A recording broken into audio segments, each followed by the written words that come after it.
Welcome to the Claire and Array Show Daily World Brief. You can always find us at claireandarrayshow.com. Today is August 12, 2026, and, well, our lead story is looking at the cascading human and logistical consequences of the ongoing U.S.-Iran war in the Middle East. Because when major powers clash like this, the violence bleeds directly into international shipping lanes, and it ends up weaponizing the basic resources that ordinary people rely on every single day. It really does. And to understand the scope, we have to look directly at the Strait of Hormuz. Because following the start of this conflict in late February, and then the severe hostilities we saw emerge in July, this maritime corridor is essentially impassable right now. I mean, the Joint Maritime Information Center currently classifies the threat level there as severe, Which completely paralyzes a massive chunk of global trade. I know we tend to hear names of faraway places and tune up the logistics, but I really want to emphasize the stark human reality here. Because for a country like Iraq, how does a government even maintain basic civil order when its single economic artery is severed? Iraq relies on the Strait of Hormuz for, 80 to 90% of its oil exports. yeah, up to 90% historically. Yeah. And the data from May showed their seaborne crude exports had plummeted by 97%. So Yeah. the Iraqi government is, they're practically out of cash. And the vulnerability there is staggering. When you have roughly two-thirds of all working-age adults in a country depending directly on the state for their income, you are looking at an immediate crisis. I was just reading about Mahmoud Walid, a 38-year-old teacher in Mosul, and he is facing severe salary delays that are only getting worse. If civil servants aren't getting paid, you have protests, and you risk broader destabilization. Absolutely. And that regional instability forces these massive global shipping conglomerates to desperately look for alternatives. So vessels that are avoiding the lethal risks in the Gulf and the Red Sea are rerouting to the Panama Canal. But Panama is currently suffocating under this intense El Niño drought. Which introduces a whole new bottleneck. The Canal Authority has been forced to slash the number of daily transits because they physically don't have enough water in the locks, which leads to this insane situation where a single container ship recently paid $4 million at auction just to jump a 10-day queue. For the listener, a $4 million queue jump for one ship inevitably translates directly into higher energy and goods inflation at your local store. The financial shockwaves are everywhere, but the physical threats from this Middle Eastern instability are also reaching the absolute highest levels of the U.S. government. I mean, we saw a very stark demonstration of this on July 8 in Ankara, Turkey. This is the incident with President Trump secretly exiting Air Force One.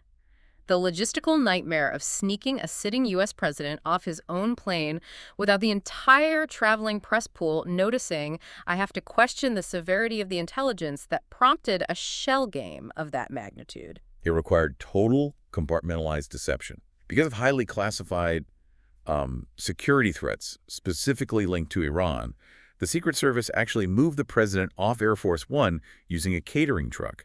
He was transferred to a decoy military plane for the flight out of Turkish airspace. Meaning the original Air Force One was intentionally transformed into a decoy target, which raises some profound ethical questions about who was left sitting on that plane. You have the White House press pool kept completely in the dark, and they actually left senior cabinet members behind, too. Right. Secretary of State Marco Rubio and Treasury Secretary Scott Bessent were intentionally left on the decoy plane. The logic was to maintain the line of succession behind Vice President J.D. Vance in case there was an attack, but they were effectively acting as high-profile human shields. Placing the press pool and your own cabinet members on a decoy aircraft under an active threat carries an unbelievable amount of inherent risk. And it's deeply unsettling that we have an administration willing to execute that level of secrecy to protect the continuity of government abroad while operating with the exact same opacity regarding how American tax dollars are being spent overseas. The financial pivot in U.S. foreign policy right now is, frankly, unprecedented. Under the stated America First agenda, the U.S. Agency for International Development, USAID, was systematically shuttered. That completely slashed traditional humanitarian aid. The concrete political contradiction here is glaring. The explicit campaign promise was to terminate foreign aid and redirect that money to domestic issues, like underfunded public schools. But millions of taxpayer dollars are actually still flowing abroad. It's just quietly being funneled into foreign ideological projects instead. Specifically, the State Department is distributing $12 million to European right-wing think tanks, and $7 million of that is earmarked for a newly incorporated group in the UK known as 878. A group which happens to be co-founded by British multimillionaire Jacob Rees-Mogg. So we are cutting off food and medical aid to vulnerable populations to secretly write $7 million checks to bankroll Magie-aligned propaganda in Europe, all while the domestic tax base is largely in the dark. And the mandate for this UK group isn't humanitarian at all. Their stated objective is to promote shared civilizational values and to combat what they refer to as lawfare. Yeah. So that is a direct ideological export funded by the American taxpayer. For more daily briefings, brain candy explainers, and classic audiobooks, visit clarinaratio.com. But shifting from these ideological battles back to the physical conflicts, we need to look at the other major maritime choke point currently under fire, which is the Black Sea. The maritime dynamics there have shifted dramatically. Ukraine recently executed a massive drone and missile strike on Novorossiysk, which serves as Russia's last major naval base in the region. While Ukraine is clearly becoming more adept at defending itself by degrading Russian military infrastructure, the moral geometry of this specific strike is highly complex. The collateral damage here is directly hitting the global grain supply, not to mention the civilian casualties on the ground. The local reporting confirms that the barrage severely damaged two major Russian grain export terminals. And tragically, 3 civilians were killed in the attack, including an 8-year-old child. Targeting agricultural infrastructure of that scale isn't just an inconvenience for the Russian state. A massive grain terminal with deep water loading arms and giant silos cannot just be replaced overnight. When you blow those up, you threaten global food security, especially considering Russia's role in the market. Russia is the single largest exporter of wheat on the planet. And following this destruction, projections show that Russia's grain exports for the month of August could fall by more than half compared to their 5-year average. They simply do not have the secondary infrastructure to absorb millions of tons of displaced grain. When global wheat supply drops by half in a single month, the human impact is devastating. It means impending food insecurity for distant nations across North Africa, the Middle East, and Asia.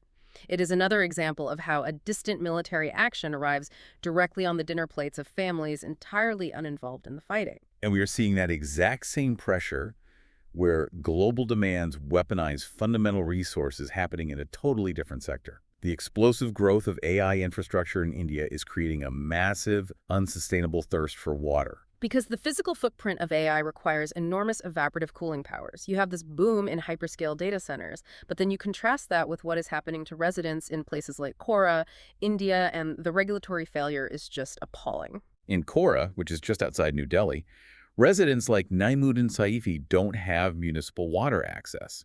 They rely on shared bore wells that have to plunge 1,000 feet into the earth just to find moisture. And he pays up to $12.50 a month just for access, while groundwater extraction in the region is operating at 272% of the recommended level. So local families are paying out of pocket for critically depleted bore wells, while right next door in Noida, massive data centers like Adani Conics are operating under a completely different set of rules. The state government is actually prioritizing the tech giants over the citizens. India's data center capacity has quadrupled since 2020. These facilities are projected to consume around 150 million tons of water in 2025. And the government has promised them an uninterrupted 24/7 water supply with absolutely no mandate requiring the companies to publicly disclose their actual water usage. Compare that lack of transparency to the EU, where strict disclosure laws force data centers to publicly report their sustainability metrics. In India, it is a glaring issue of distributed injustice. When a region's aquifers run dry, who actually gets priority, the local families trying to survive, or the servers powering global AI? It really highlights a shared reality across all of today's stories. Whether it is an Iraqi teacher cut off from their salary by a naval blockade, or an Indian family losing their drinking water to cool a data center, the grand strategies of nations and tech giants always exact their most immediate and brutal price on the basic needs of ordinary people. As conflicts and unchecked technological demands increasingly monopolize fundamental resources like water, wheat, and shipping lanes, we have to ask how long local populations will quietly absorb the costs of these global ambitions before their own internal stability cracks entirely. Thank you for joining us today. For more Daily World Briefs, debate candy, and classic audiobooks, visit clarinaratio.com.